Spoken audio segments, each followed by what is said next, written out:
Olá, gente querida! Hoje a igreja celebra a solenidade de Corpus Christi, o corpo e o sangue de nosso Senhor Jesus Cristo. É uma festa bonita, dentro do tempo comum, e nos convida a refletir sobre o mistério da Eucaristia, como celebração, adoração e também vivência do mistério eucarístico. O texto do Evangelho de hoje é de João, capítulo 6, versículos 51 a 58. Naquele tempo disse Jesus às multidões: Eu sou o pão vivo descido do céu. Quem comer desse pão viverá eternamente. E o pão que eu darei é a minha carne dada para a vida do mundo. Os judeus discutiam entre si, dizendo: Como é que ele pode dar a sua carne a comer? Então Jesus disse: em verdade, eu vos digo, se não comerdes a carne do Filho do Homem e não beberdes o seu sangue, não tereis a vida em vós. Quem come a minha carne e bebe o meu sangue, tem a vida eterna, e eu o ressuscitarei no último dia. Porque a minha carne é verdadeira comida, e o meu sangue, verdadeira bebida. Quem come a minha carne e bebe o meu sangue, permanece em mim e eu nele. Como o Pai que vive me enviou, e eu vivo por causa do Pai, assim, aquele que me recebe como alimento, viverá por causa de mim. Este é o pão que desceu do céu. Não é como aquele que os vossos pais comeram. Eles morreram. Aquele que come este pão viverá para sempre. Palavra da salvação. Glória a vós, Senhor. Minhas irmãs e meus irmãos, a igreja então celebra de modo tão belo esta solenidade de Corpus Christi. É uma das 4 solenidades dedicadas ao Senhor dentro do tempo comum. Dia 7 de junho, domingo passado, celebramos a solenidade da Santíssima Trindade. Hoje, dia 11 de junho, celebramos Corpus Christi. No dia 19 de junho, que é a segunda sexta-feira depois de Corpus Christi, a igreja celebra a solenidade do Sagrado Coração de Jesus. E no dia 22 de novembro, o último domingo do tempo comum, aí a igreja celebra a solenidade de Cristo, Rei do Universo. São as 4 grandes solenidades dedicadas ao Senhor dentro do tempo comum. Tudo começou na Bélgica, na diocese de Liege, no início do século XIII. Depois, em 1264, esse movimento eucarístico também se associou ao milagre eucarístico de Bolsena, na diocese de Orvieto, na Itália. Havia um movimento de resistência à fé na presença real de Jesus Cristo na Eucaristia. Assim, além da Quinta-feira Santa, que celebra a instituição da Eucaristia, lá na Quinta-feira Santa, esse mistério é profundamente associado ao inteiro tríduo pascal, ao mistério pascal. a igreja quis depois promulgar uma festa para propagar o culto eucarístico público, para se afirmar a presença real e sacramental de Jesus Cristo na Eucaristia. O culto de adoração fora da celebração deve, na verdade, conduzir para a celebração propriamente dita, para a ceia, que é sacrifício também, para a assembleia reunida, presidida por um ministro ordenado.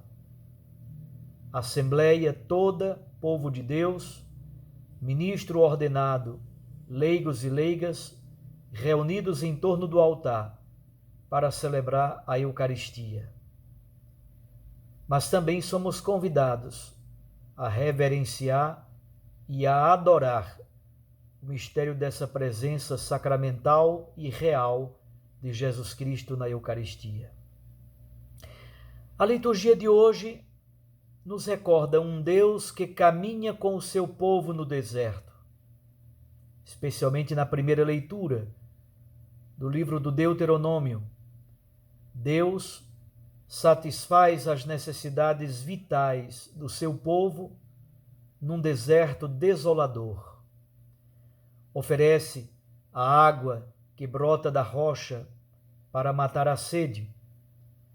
Oferece também o maná. É verdade que é um alimento provisório, um alimento de penúria, mas o maná se torna sinal prefigurativo deste alimento definitivo que é o próprio Cristo Jesus, que é a Eucaristia. O Deus da aliança não nos abandona. Ele nos conduz por um deserto inóspito, pelos sofrimentos e labutas da vida, nesses tempos difíceis de pandemia. O Deus da aliança não abandona os seus filhos e filhas nos momentos de escuridão, às vezes de dor e de incertezas.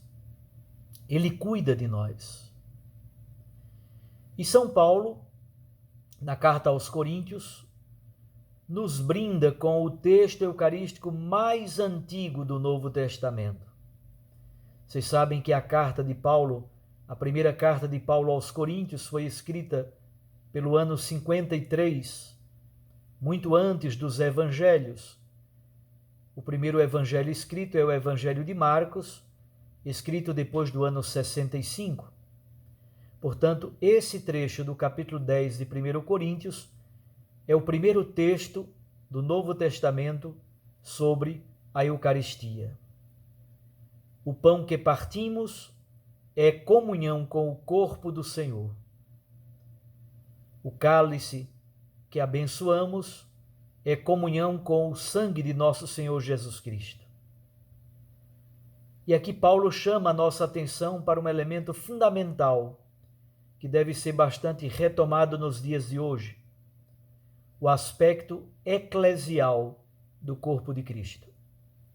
Hoje há uma tendência nefasta, equivocada inclusive, de se dissociar o corpo eucarístico sacramental de Cristo, corpo eucarístico, isto é, a hóstia consagrada, o corpo eucarístico sacramental, separado, dissociado do corpo de Cristo eclesial. Isso não pode acontecer. Quem comunga Jesus eucarístico torna-se cada vez mais pessoa eucarística e membro de uma comunidade eclesial que é o corpo de Cristo. Então aqui está um dos problemas mais graves atuais do culto eucarístico. Essa separação, esta dissociação entre Eucaristia e Igreja. É o mesmo e único corpo de Cristo.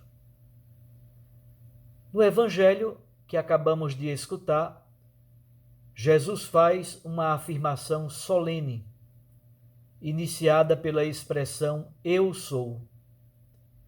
Já sabemos, no tempo da Páscoa, meditamos muito sobre esses textos bonitos do capítulo 6 do Evangelho de João. Ego eimi, eu sou, é na verdade um sinal da divindade de nosso Senhor Jesus Cristo. Quando ele diz, eu sou o pão vivo descido do céu, ele está nos dizendo que o pão eucarístico é pão de Deus, é pão do céu. Aí está a sua realidade divina e inefável. Ele é o pão vivo descido do céu, imensamente superior ao maná que nossos pais comeram no deserto e, no entanto, morreram. A carne e o sangue de Cristo, doados pela vida do mundo, são capazes de oferecer vida eterna. E é muito importante esse adjetivo que Jesus usa no trecho do Evangelho de hoje. Ele diz que minha carne é verdadeira comida, o meu sangue é verdadeira bebida. Não é um simulacro, não é uma mentira, não é uma ilusão. Como diz Santo Agostinho, a presença real de Cristo na Eucaristia se dá exatamente por causa de sua presença sacramental. É sacramental porque é real. É real porque sacramental. Não há nenhuma oposição em se dizer presença sacramental, presença real. A presença real de Jesus na Eucaristia acontece por meio das espécies sacramentais. Por meio de sinais sensíveis, nós contemplamos e degustamos uma realidade imensamente superior, uma realidade divina, uma realidade absolutamente nova, que é vida eterna doada para a vida do mundo. Mas eu gostaria também de retomar alguns termos que o Catecismo da Igreja Católica utiliza para falar do sacramento da Eucaristia. Cada palavra, cada termo, cada título toca um dos elementos da vida teológica e eclesial. Seus vários nomes refletem exatamente a riqueza teológica deste sacramento. Esse sacramento é banquete pascal, é uma ceia alegre e festiva, mas ele é também sacrifício, mistério da morte redentora de Cristo na cruz. É por isso que a introdução geral do Missal Romano nos ajuda a compreender. A Eucaristia é ao mesmo tempo banquete e ao mesmo tempo sacrifício. O altar é ao mesmo tempo mesa para o banquete festivo, mas é ara, a pedra do sacrifício. Essas duas dimensões são dois elementos fundamentais da teologia desse sacramento. Banquete de festa, mesa do sacrifício. É também chamada de fração do pão, um dos nomes mais antigos. A partilha do ser inteiro de Cristo Jesus. Esse sacramento é chamado de Eucaristia, que significa ação de graças. É também chamado de comunhão, pois gera unidade com Deus e gera um vínculo de solidariedade com os irmãos e irmãs, especialmente com os pobres. É também chamado de missa, porque ele nos lança para a missão. É também chamado de memorial, porque é memória da vida de Cristo, da vida inteira de nosso Senhor Jesus Cristo, doada por amor, especialmente no alto da cruz. Quem se alimenta do corpo de Cristo tem a vida provinda de Cristo e, ao mesmo tempo, é sinal de vida no mundo. Torna-se vida doada, torna-se uma pessoa eucarística. A solenidade de hoje, portanto, vivida neste momento tão doloroso de pandemia, nos fala de três palavras. A primeira palavra é celebração. A segunda palavra é adoração. A terceira palavra é vivência do mistério da Eucaristia como pessoa eucarística que precisamos ser. Não há absolutamente contradição entre esses três elementos.